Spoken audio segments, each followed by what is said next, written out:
Well, what a day. Thank you so much for sticking with us. It's been tremendous. We've had such wonderful speakers come together to talk about practical ways of achieving inclusive growth. We stress the importance of place in creating socially and environmentally sustainable solutions to the double-headed challenge of our time, tackling inequality and alleviating the impact of climate change. Inclusive growth demands a structural shift so that tackling inequality is a driver of increasing productivity and shared prosperity. It means we have to broaden our understanding of economic policy, encompassing investment in social infrastructure, notably health, that's mental, physical and public health, and skills, and call upon the full range of resources and public, private and civil society agents of change. I think we've also heard this afternoon, that we must learn the lessons of our failure to cushion the blows of deindustrialisation as we embark on urgent decarbonisation. All this as we face the prospect of a global recession and the fallout of Brexit. Automation brings its own challenges too. But while we are at a time of huge economic and political upheaval, CPP is committed to supporting places, advising national governments and working with international institutions to respond to these challenges and together deliver clean, inclusive growth. Before I hand over to Lord David Sainsbury, I'd just like to express my thanks to him as our funder for enabling us to set up and run the centre. I'm hugely proud of what we've managed to achieve in such a short space of time. And as such, my thanks to Sarah O'Donnell for her work in arranging today's conference. Again, another huge success for the team who work unceasingly hard in everything that we do. And I'm proud to see the impact that we're having growing as we progress as an organisation. Next year, CPP will be expanding our deep place engagement work and taking forward our ambitious data-driven research programme. We look forward to working with you and to do so. Finally, thank you to Nikki. I'm just getting in my thank yous because once I stop, we're going to run through these illustrious speakers in quick succession. But just like to say thank you to her for holding the ring today on what's been a hugely enjoyable and interesting day of excellent speakers. So thank you to her and for you for joining us today.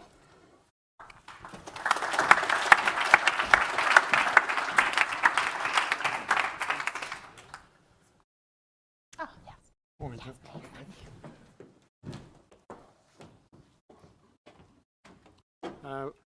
There's always obviously a danger in praising an organisation which you fund, but facing that danger, can I just say I'm amazed and enormously pleased how much CPP has managed to achieve in quite a short life, and it's really very impressive what they've done, and I look forward to this work expanding in the future because I think it's enormously important. Let me now turn to the question of inclusive growth. I think before one looks how one can create a sense of shared prosperity, it is important to analyse why our economy has become more unequal. Until you understand that, I don't think you can develop the right means of correcting the situation. And there are two reasons, I think, and they both have to do what Jacob Hacker, the American economist, called pre-distribution. Firstly, in recent years, we've been losing jobs in manufacturing, where value added per capita in the UK in 2016 was roughly £49 per hour, and replacing them with very low value added services jobs, where value added per hour is roughly £24 per hour. Now that's significant because by and large, wages follow the amount of value added per capita in the particular industry. So if you have an industry where it's £49 per hour, which is typical of manufacturing, then that will set the kind of wage level overall that you get. And we've been just producing large numbers of low value added jobs in what is largely the gig economy. So that's kept unemployment figures down, but has both slowed up our economic growth rate and produced many low paid jobs. And the reason that this has been happening is because we've got increasing competition from what still tend to be called developing countries, places like Taiwan, South Korea, and China, though they are in fact have caught up technologically with a lot of our industries. The second reason why we've had increasing inequality is because in the run-up to the financial crash, a vast increase took place in the rewards of those who work in financial markets and the pay of top business executives. That's why the top end has tended to go up very fast. This was due to two things, financial deregulation, and also, I think, to the introduction in companies of remuneration systems which were tied to shareholder value and were put in place by remuneration consultants. I think this is an issue which has not nearly been opened up enough. It comes out of the Cadbury report and the idea that you could have more, if you had more independent directors, independent directors on boards, that would give you better control of the governance of companies.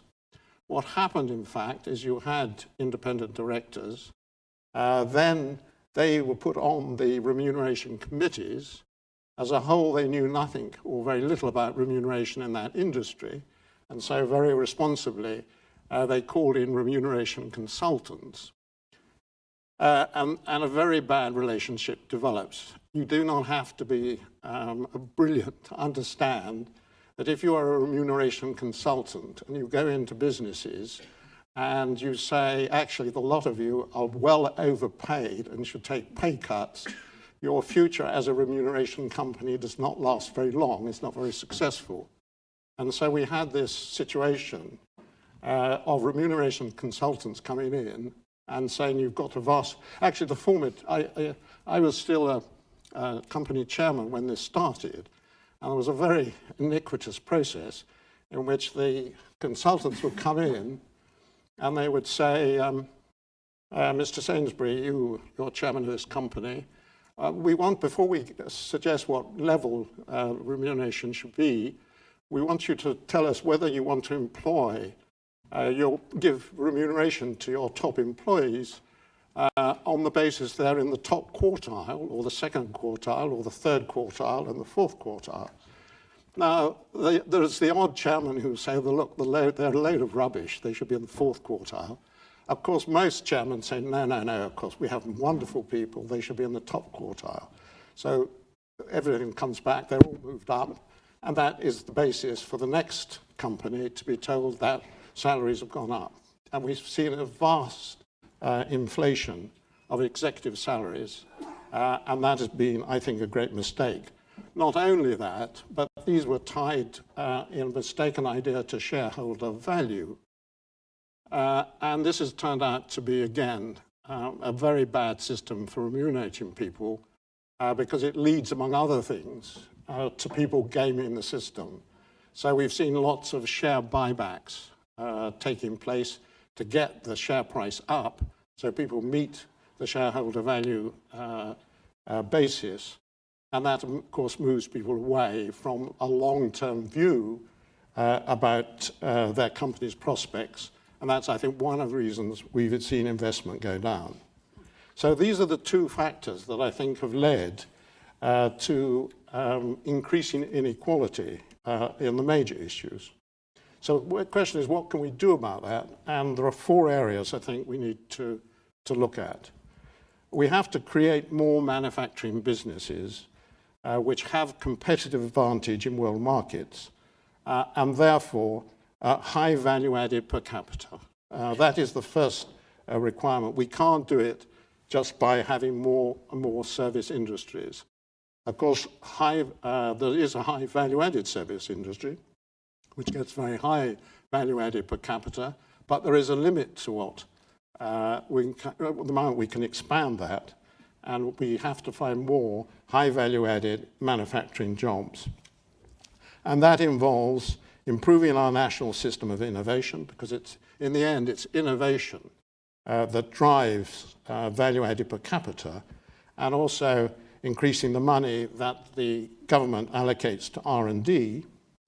Also, we've got to understand that we are at the beginning of a huge revolution in manufacturing, what is usually called Industry 4, which will radically change manufacturing. And if we don't diffuse that knowledge throughout industry pretty quickly, we will lose out heavily on that, because every other country, major manufacturing country, has some version of a Industry 4 program, which they are putting out across industry. We have the beginnings of one. We had a very good report on it, but the way that is being implemented across industry is very, we're just trialing it one area of the company in a pretty half-hearted way, and we even haven't got any kind of structure for putting it across the whole country. Secondly, we've got to improve technical education. The present government, to its credit, has moved a long way on that. That's, of course, entirely unbiased by the fact that I helped design the system of technical education they put in, but they have picked it up. It's a real revolution in terms of being based on a proper national system of qualifications. They've put a lot of money behind it, and they've also set up the Institutes of Technology to provide technical skills in more difficult areas. But that requires a lot of work from industry and further education to make that a really effective system. But we need to do that because we are, of course, enormously short of young people, of technicians in industry. And if we can train more people to fill those jobs, then we can increase the businesses in those areas and reduce inequality. Thirdly, we need to improve corporate governance, and that means getting greater involvement of owners of the business in their governance. I'm, in this sense, a great believer in the capitalist system, and the capitalist system is based on having shareholders who control and look after businesses. The trouble we have at the moment is that the average shareholder probably holds the share at most for 6 to 9 months. And this does not mean there is a long-term view. I mean, that's the average. You'll be lucky in some cases if the shareholder's there for 3 hours. I mean, there's a lot of people just coming in and out of the market. We've got to get a long-term view from shareholder owners of businesses and get businesses to take a longer-term viewpoint. And fourthly, we need to develop an effective regional policy. We're one of the most regionally unbalanced countries in the industrial world because most of our legacy industries, that's the older industries, are in the north and the Midlands, and the newer industries have tended to be in the south of the country. And we can only correct that imbalance by actually getting more businesses, high-tech business, high-value-added businesses, to set up in the regions. And this, of course, brings you to another area where there is a major failure of government over the years, because we've been trying to have regional policies now for probably 100 years, and we still haven't managed to get a proper structure of how we actually devolve things to regions. We just do not have a regional structure. Now, I think there is now a way through that, which is through combined authorities with mayors, but we now need to make that system general across the whole country, and then be clear what powers we are going to devolve in order to encourage them to have better regional policies. The history of regional policy in this country is dire. We started by trying to move people to the jobs. That didn't work, so we then tried moving the jobs to the people. We then tried enterprise zones, which was another classic failure, and we have yet to try what is absolutely the fundamental thing, which is to create new high value-added jobs in the region. So that's why I think we've had an increase in inequality, and those I think are the main issues, main ways that we can reduce that and create shared prosperity. And the final point I'd just like to make is all the reforms that I've proposed not only mean less inequality, but they also mean faster economic growth. And so on that basis, I think one can really call them proposals for inclusive growth. Thank you very much.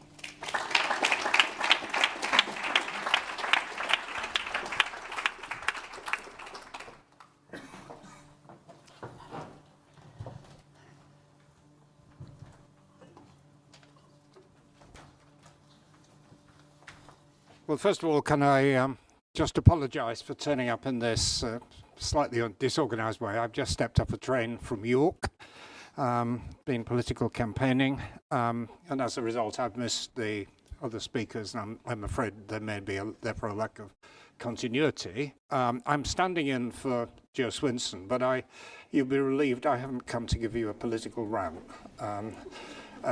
When I discussed the subject matter, it was agreed that I would try to give you a sort of political overview as best I can, and attempting to be reasonably neutral, and make some observations about the way I think the political context in this country is moving, which will determine how inclusive growth happens, if indeed it can ever be delivered. But I think I can't avoid making a semi-political point at the outset, that we're not going to get inclusive growth unless you have growth, and that is not going to happen in an environment of chronic uncertainty of the kind we have at the moment. And one of the almost certain outcomes of the election is continuing uncertainty over the big existential issue which is hanging over us, which is Brexit. Because even if Brexit, to quote someone else, gets done, there is considerable uncertainty about what happens next. And to some extent you can quantify what may happen. If we take it that there are roughly two options in this election, either you have a Conservative government returned with a clear majority, pressing ahead with the withdrawal agreement on the one hand, and on the other hand you have some kind of hung parliament, but maybe hung in a different way, which then presses ahead with a referendum. I think there's two broad outcomes, and if we say at this stage they're roughly 50-50, and if we say that the referendum is, again, roughly 50-50 between staying and leaving, we've got a quantifiable possibility, 25%, that in a year's time we're still in the European Union. But equally it's the case that in the next year of negotiations there may or may not be an outcome, in which case the crashing out issue arises all over again. And let's say again there's a 50% possibility that we finish up with a deal and a 50% possibility we don't. So, 50%, 25% possibility that at the end of next year we've got no agreement and all of the uncertainties around crashing out and no specific change present themselves. So we're operating in an environment of uncertainty where there's maybe 1 in 4, 1 in 5 possibility that we're still in the European Union, another 1 in 4, 1 in 5 possibilities that we have some completely disorganized, disorderly leaving of the European Union at the end of the transition.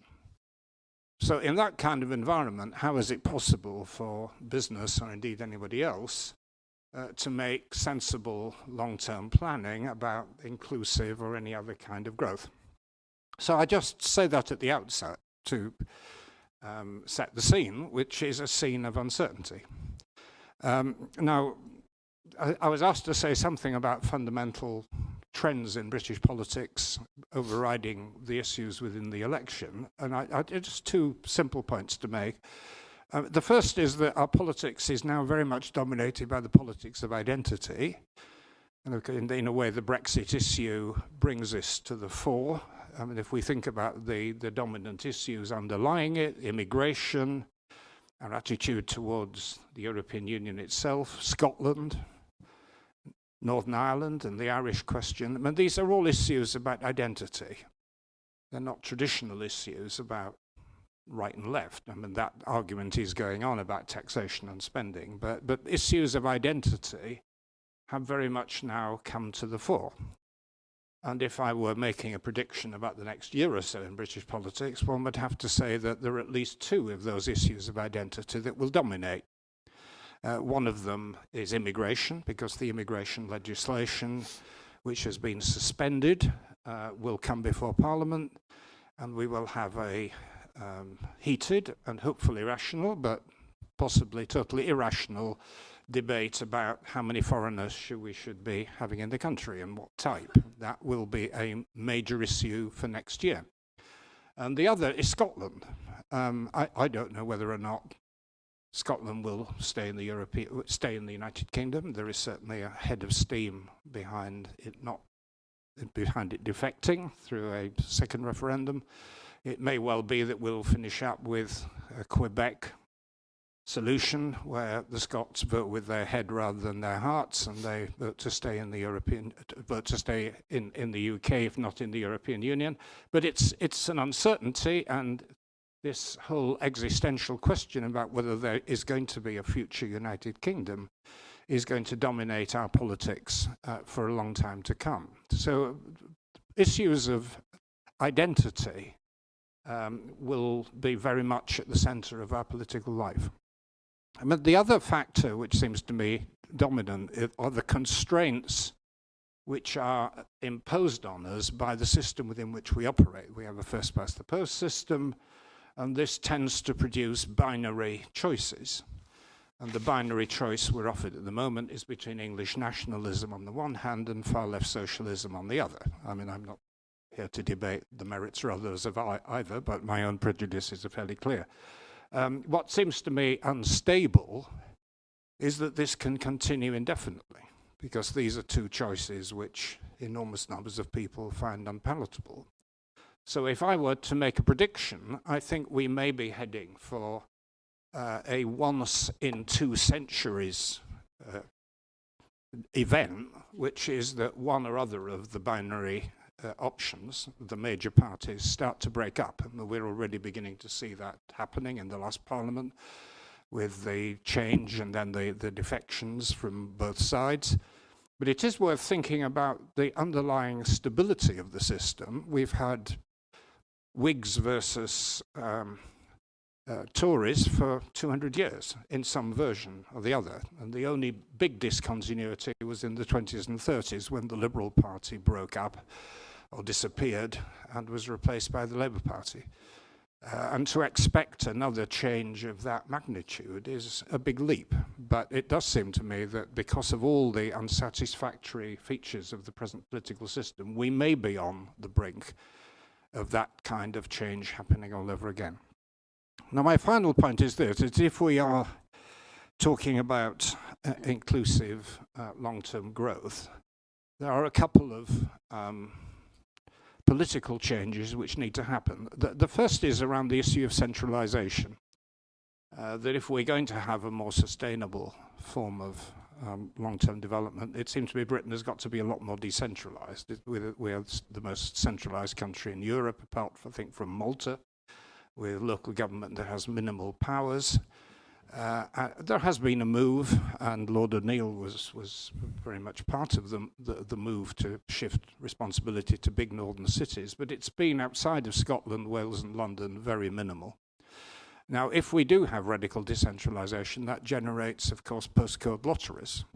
So there's going to be a tough political choice to be made, is, well, do we empower people locally through a more powerful local government, through decentralisation, and accept the differences and sometimes inequalities between regions and communities that will generate? There's a big choice to be made there. There is a hope, I think, probably this has been expressed at the conference, that in order to heal the wounds, we will start redistributing resources from London to Hartlepool and Barrow and Blackpool, but it may well be that people in London will get rather resentful about the effects that Brexit will have on their life, and they may be even more reluctant to transfer wealth to poorer communities. So, but the way in which this will happen is through decentralization and creating energy from below in local communities. But the corollary of that will be a postcode lottery and divergences. And to conclude, I think the final point is that the point which all politicians have taken on board is that the greening of the green process, environmental concerns, global warming, will move even more than they have now to the fore. But that will involve a choice, which is, do we go down the dirigiste Green New Deal approach, you're reliant on the state to fund and direct, or do we rely on market signals and environmental taxation and using business and its expertise to make that shift? And that's an issue I think we haven't yet resolved. So again, I apologize for the late arrival and the lack of coherence with the other presentations, but I hope at least that's thrown a few spanners in the works. Thank you.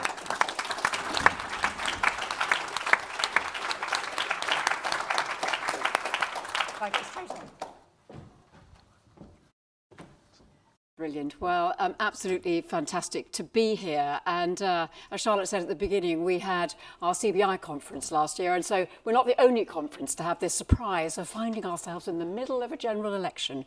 Adds a certain something to proceedings. But I do think that the topic of your conference today is the defining issue of our day. It ran throughout our conference last week, and I'm actually delighted to be following both David and Vince. David, such a brilliant exposition on the economics, Vince on the politics, and what I'd like to talk a little bit about is how the two might come together again in terms of solving this massive challenge of inclusion, and particularly, won't surprise you to hear, about the role that business can play in that, which I believe is absolutely fundamental as a force for profound good. So it is traditional this time of year to look back over the past year and the good and bad and talk about hopes and fears of years to come. But I do think it's thrown into sharper relief because of the election, and potentially the most important general election, I think, in a generation because of the choices we are facing. And actually, I have to say, sometimes it's difficult to remember that it's also the end of a decade. We are so caught up in our internal issues, but it's a decade that we might not be altogether sorry to see the back of. We started it by recovering from the global financial crash. We have had a crisis of productivity that has kept living standards in check, and of course, Brexit has been redrawing the political map and not yet over. But I think throughout all of that, we know there has been that sharp-edged sense of unfairness that has underpinned so much of what we have seen. But I think lest we get too gloomy, it has also been a decade of quite remarkable progress in healthcare, in science, in technology.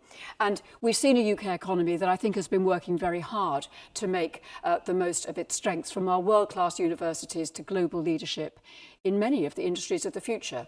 So I think it is absolutely right and absolutely imperative that we do build on that progress right now and ensure that the growth we have in the future is truly inclusive and the prosperity is more widely shared. And this is something which I think we can see running throughout the election campaigns. It is actually something that we share in terms of our diagnosis, and that is a very important place to start. The challenge I think, though, we see, and I did say this at our conference last week, is that into that gap created by the uncertainty and these very big questions, we are seeing extreme ideologies enter from both sides, offering only superficial solutions to complex problems. And crucially, I do think that many of those extreme views are potentially deepening rather than resolving the divisions between us. And what I would like to say today is that I do believe that capitalism does remain one of the most powerful tools that we have to generate the opportunities that people need to get the life they want. But that, like everything else in life, it must evolve to survive. It does need to be fairer. It does need to be more inclusive. And right now, it needs to prove itself as being able to offer concrete solutions to the long-term issues that people really care about. Now, that shift is starting to happen, but it's not going fast enough and it's not going far enough. It does need to be bigger and bolder than the other ideas out there. And I'd like to suggest that the answer to this does lie in a new form of partnership.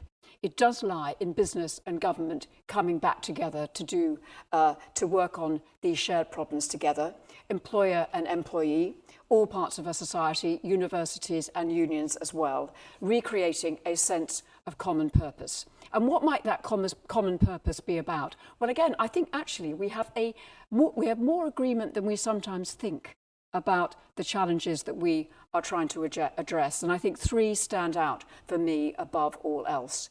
We do want to ensure that our young people have the skills and opportunities to thrive in the future. We do want to protect our environment, and we do want to end the blight of inequality across our country that is defined by place. And David and Vince have both talked about all of these: people, planet, and place. And each, of course, is featuring very strongly in the current election. Each is a huge challenge on its own, and not one of them can be achieved without business. They can't be achieved without purpose-led, passionate, competitive businesses working with government to generate the investment, the innovation. I completely agree with David on that, and the long-term solutions that are needed. And we have in the past, we have actually a great track record as a country of exactly this kind of collaboration. So many of our most successful industries creating the great jobs that do create great opportunities for people started with a bright idea from business and were then backed by smart regulation from government. And it was growing tax revenues fueled by thriving enterprise that first supported the NHS when it was a brand new idea in the 1950s. It was private companies that built 300,000 homes a year under Harold Macmillan's extraordinary house building programme. And it was 20 years ago that it was a collaboration between employees, business and government that made the national minimum wage possible, transforming our labour market. It was actually something the CBI backed. It was arguably one of the most significant policy measures of recent years. And we need exactly that same level of ambitious focus and action right now. So let me talk, first of all, about the people challenge, which we've just done a very major piece of work on exactly the challenge that David was raising, this Industry 4.0. How do we prepare ourselves for that? We are in the foothills, the most extraordinary transformation, and I don't think we have begun to rally ourselves and our resources to address this. We think that as many as 9 in 10 people currently in work will need to be reskilled by 2030. 9 in 10. Jobs will change. These are people already in the workplace. So in a sense, our schools and our universities have done their job. And we need to find a way to really introduce lifelong learning as something that is big and bold and new. We think it will cost around £130 billion over 10 years. Get it right and it could add over 10% to the size of our economy. But I think more importantly, it could give people the roadmap that they need throughout their working lives and really address the issues of inclusion that we know are so embedded. But it is going to take the scale, we believe, of a new Beveridge plan and have exactly the same ambition for lifelong learning that Beveridge once had for the launch of the welfare state. Business has an absolutely vital role to play, government as well. It needs to be a partnership of the century, and it has to start now because the world won't wait for us to catch up. And neither will climate change. Now, here the UK has a very strong story to tell, cutting emissions by 40% while still expanding our economy by 77% since the 1990s and emerging as a global leader in offshore wind. Again, the jobs that are being created are high productivity, well-paid jobs in parts of the country that really need them. It's actually been a quiet miracle in offshore wind. Many thought it was impossible even 10 years ago that we would see prices down now at £37 per megawatt hour. And it has happened because of that collaboration between business and government, when we get the right policy framework and businesses investing alongside the world-class research that makes it happen. So the next stage must be turning transport and heating green. It must be done in a just way. These are challenges that will turn our clock the wrong way in terms of equality if we're not careful. And next November, we do have this extraordinary opportunity that we must seize with both hands, where we are hosting the UN COP26 Climate Change Conference, and we should be using it to see how much we can achieve in the next 12 months, reinforcing our position as a global climate leader led by innovation, creating the jobs of the future, and showing the sheer scale of the UK's low carbon ingenuity and expertise. And thirdly, I just want to talk briefly about this massive issue of regional inequality. It was one of the first pieces of work I kicked off when I joined the CBI 4 years ago. We did a piece of work into inequality between regions, and it is staggeringly serious. You have productivity that is 4 times higher in London than it is in Blackpool, and that determines life chances. And it is, I think, one of the biggest blights and drivers of inequality that we have. It is about productivity. It is driven. We research the drivers. Education is the predominant driver of these kind of productivity differences, followed by lack of infrastructure, followed by weaker innovation.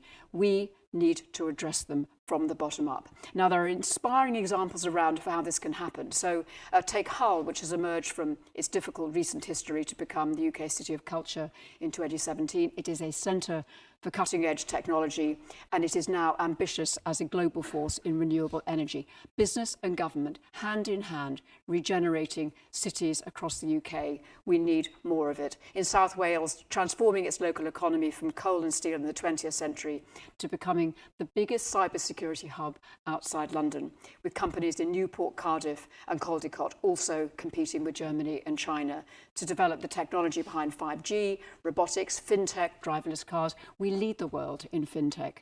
These are the jobs that we want. So we know what's needed to build on those strengths and replicate that success elsewhere. We know what is needed. We now need to do it. Better infrastructure, connecting people to jobs and opportunities. A devolution framework, Vince mentioned it. We need to unlock a new wave of regional deals from the bottom up, empowering regional leaders to work for their communities. We don't yet have that framework. And it is building local industrial strategies. We need the concept of industrial strategy to survive this election. And please tell anybody who will listen that that is very, very important. They need to be long-term and ambitious, and they need to apply to every part of the country. So just to close, people, planet, place, complex challenges that demand long-term solutions. Business will do its part. We need government to step up and be partners for business in many of these areas. So whoever heads into number 10 on December the 13th, and I'll make absolutely no predictions on that, we do need a return to a world of evidence-based policy. Again, something the UK has been famous for, something I fear we have lost sight of recently. It can't be ideology, opinion, or wishful thinking, but evidence. And we need that strong commitment to work with us. Last week, we heard the 3 party leaders make their pitch to business at our conference, and all of them did recognise the difference that business and government can make together. But we have seen, I fear, still on many of the fundamentals, ideology winning out. On the right, there remains the threat of, and even the preference from some, for no deal as the destination of our Brexit negotiations. And on the left, a plan for the biggest programme of state intervention and renationalisation this country has seen in decades. We think it would deter investment. We think it would create uncertainty for taxpayers and customers. And we think ultimately it would be the most vulnerable in our society who would pay the price. So at the CBI, we will keep arguing for the priorities we know can make the biggest difference to both business and our country and communities, whether it's following through on the big national infrastructure projects like HS2 and Heathrow expansion, or developing a UK immigration policy that values contribution, not numbers, and of course, getting the right Brexit deal. But you've heard that from me many times before. So finally, to end, 2020 is an opportunity, and we need to treat it as an opportunity to reset our course, and we must take it. I think it needs to be a decade truly of partnership, of business, of government, of academia, of unions, of state and citizen working together. We can make it a decade of action, but we do need to tackle together the challenges that I believe genuinely do connect us, and ensure that every region and every person in this country gets the chance to benefit, progress and thrive. Thank you very much.